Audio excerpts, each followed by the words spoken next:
Ousted FDA vaccine chief Dr. Vinay Prasad is returning to the agency. The news comes after Prasad resigned under pressure 2 weeks ago following a politically motivated smear campaign by far-right activist Laura Loomer. His return is a rare instance of a federal official being allowed to rejoin the Trump administration after being targeted by Loomer. Now, Loomer says in the coming weeks she will be ramping up her exposure of FDA and HHS officials. She spoke out about the rehiring on X, writing in another egregious personnel decision under the Trump administration. It's now being reported that longtime progressive Marxist Vinay Prasad, oh Lord, who referred to President Trump's supporters as criminals and compared them to drug addicts after saying he stabbed a Trump voodoo doll to curse Trump, is apparently back at FDA. Wow, the reinstation news was more well received by others. Journalist Paul Thacker says, quote, "Thank God the Trump administration has decided to ignore the ranting Looney Tune, Laura Loomer." That's exactly what she is. The voodoo doll thing is completely inaccurate. He was making a joke about, like, he was joking about crazy anti-Trump people, like that are probably, we're stabbing our voodoo dolls. Like, he was making fun of that mindset, so she doesn't even have that part right.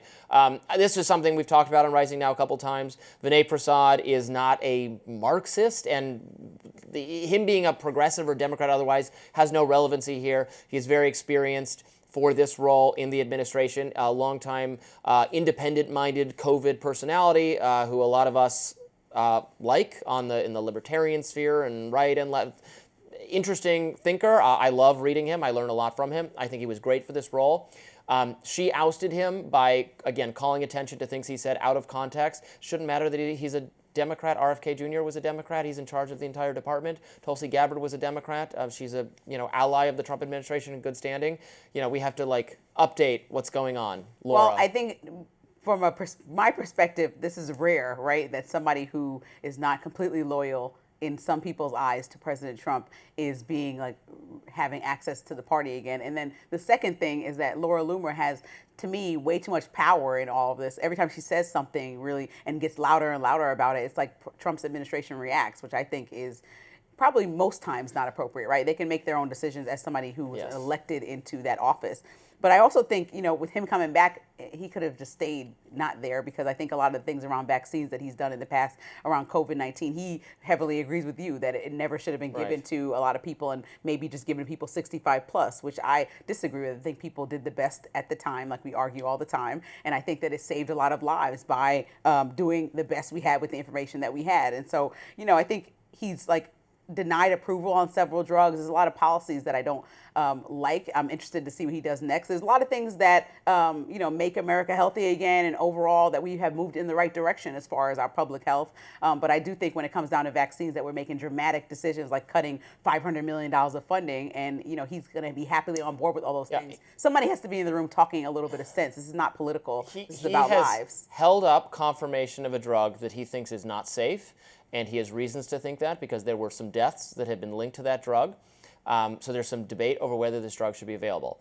I have no evidence of this personally, but I have seen it alleged that the drug company is paying off influencers to oppose someone like Vinay Prasad to make it so that the drug can be confirmed and their stock prices can go up. Again, I have no evidence of that, but I have seen conspiracy theories. This is I don't think it's like the people who talk to their relatives not conspiracy as theories. a medium. Well, we know it's the same type of deal. But Lindsey, we know we've seen. Well, this speaks to a you thing that we a Russian was making payments to some far-right influencer people. That has happened before. And there was, you see it, it's coordinated. You'll see the food stamp, at the same time, on the same day, you had all of these conservative influencer-type people all put out similar posts about why we should not make it so that we should not change food stamps so that you could, or why we should change it so that you could spend your food stamp money on anything. Clearly, someone had introduced that idea to them, probably in exchange for payment, all at the same time.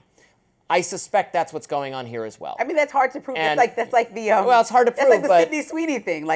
Who started it? The cart before the horse. Is the whole conversation that conservatives started. This is coordinated. This is what social I media guess used to call coordinated inauthentic behavior. Okay, I mean you're deep in the weeds here. We have no proof of any of this. We just know that, like with Sydney Sweeney, like possibly somebody could have retweeted the wrong person, convinced people that they're liberal. I don't think this is like the same type of conversation. I don't think those liberal progressive people who said idiotic things about the Sydney Sweeney ad were being paid by anyone to do it. I think they genuinely believe idiotic things. I think that was sincere. I'm not imputing sinister financial motivations are behind everyone I disagree with, to be clear. In this case, I suspect there was a little bit. Doesn't this raise bigger questions something about how people are being handled in big positions, like at federal health agencies, like why he even got fired in the first place? Like, how are decisions being made amongst the Trump team? The fact that Laura Loomer said something, and so now you have to make a decision. I think that's the biggest red flag to me. It's like, oh, wait, no, come back, do this. It's like given the Elon Musk X situation when he first came there, fired everybody, and realized, oh, this site can't work. Come back. It gives a little bit of a disarray vibe coming from the top officials in our country who are making legislation that's supposed to be concrete and firm and confident, right, about our health and our livelihoods. When you just fire somebody, bring them back, it's kind of like, what's going on here?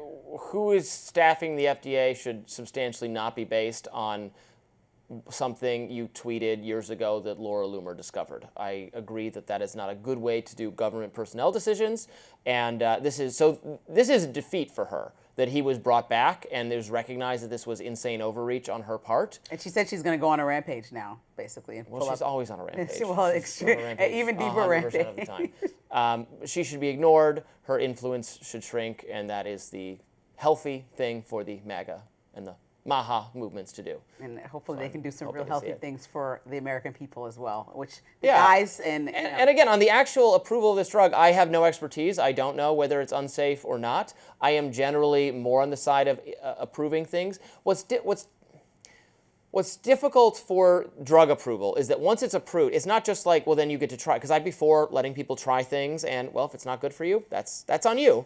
Know the facts and make an informed decision for yourself with consultation with your doctor. But when the FDA approves drug products, it means because of our medical system, the government is also going to be funding them, recommending them, and then paying for them.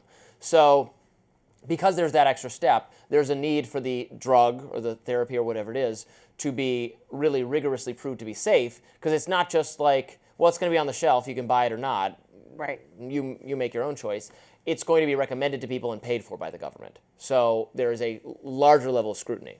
Now, you know how I would change things. If I love that. Way, this is things, like with health, it's not one of those things where it's like, okay, ingest this if you want to, get sick if you want to. I feel like, yeah, we have autonomy in that way, but we are looking to, places like the CDC, like the FDA to tell us, oh, this could possibly kill you. We shouldn't be looking at the CDC because they don't know anything. Well, we can look at all the things. They're fools who get everything wrong. No, I think they've gotten a lot of stuff right. And people also say, even what happened recently, that we should be careful about the language. There are people working there that actually are trying to send Americans the right messaging so they can confidently make decisions. This is why you go to a doctor and don't go to Google and diagnose yourself. So you shouldn't go up to the pharmacy and just say, oh, let me get this new drug that they just approved, not knowing how it's going to affect your health in any way. I think that these are all things that we need to consider. We have the FDA for that. The CDC can be shut down. Okay.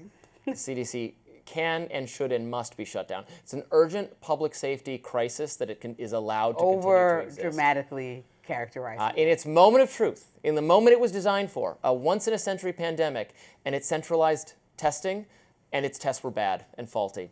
On that basis alone, the agency should be shut down. And then there's much more I could get into, but I will leave it at that. Next up, Jimmy Kimmel and Sarah Silverman are defending Joe Rogan from left-wing attacks. What's going on there? We'll be right back.